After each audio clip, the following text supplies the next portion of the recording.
One of the main feedbacks we were always getting was like, there must be more pushback to them. Like the men must men must really not like what they're doing. There must be, and one day we just were like, you know what? We haven't come across it. Like I could definitely go out and find it, I'm sure. But the people that were closest to them, the other racers, the fathers, no one was saying to them that they couldn't do it. In fact, the head of the federation, who was, seemed like kind of a bit of a baddie in a way, or he was the one that encouraged women to race. He said, "Here's a car. We have this car. Any woman that wants to give it a try, come and give it a try." They created an environment in which women felt safe to be able to be in that space. And I thought that was like, when thinking about it and thinking about the feedback that we were getting about the film, I'm like, this is a surprising thing, is that that's not what they're dealing with, and Mara's dad specifically is Khalid.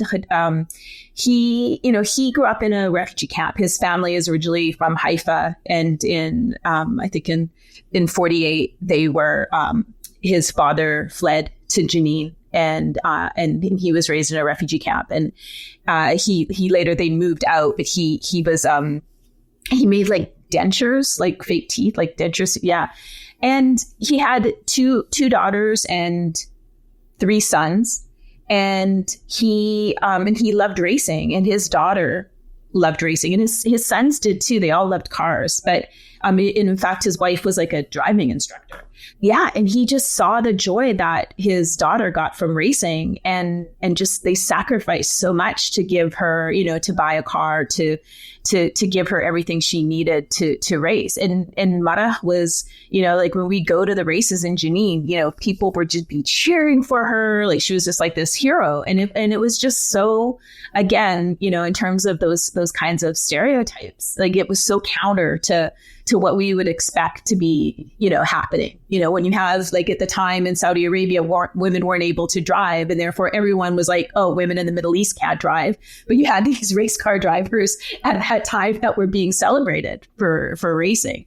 So we just really realized that it was important. That was like such an important element of the film. And I think we're seeing that. I'm like, don't want to get super political, though you can't talk about Palestine without getting super political. But like, we see that happening in Gaza right now, right? Where it's like the men that are like, with their bare hands, like, digging their loved ones out of rubble, who are hugging their children, and who are, and it's so counter to, I remember this friend of mine, saw the film and came up to me after and said, I was so moved by Khalid that watching your film made me want to be a better father to my daughter. And then we had a lot of Palestinian women that were saying, thank you so much. Like this, it reminds me of my relationship with my father. It reminds me of, and I think when we made the film, and I was definitely had it in my mind, like meeting these race car drivers, these women, but was wanting to make a film that really, was able to speak to a Canadian American audience, because that's, where I come from. But what I wasn't expecting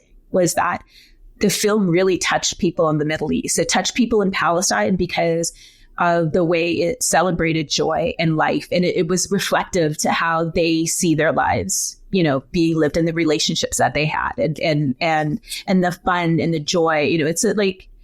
It's a very joyous culture.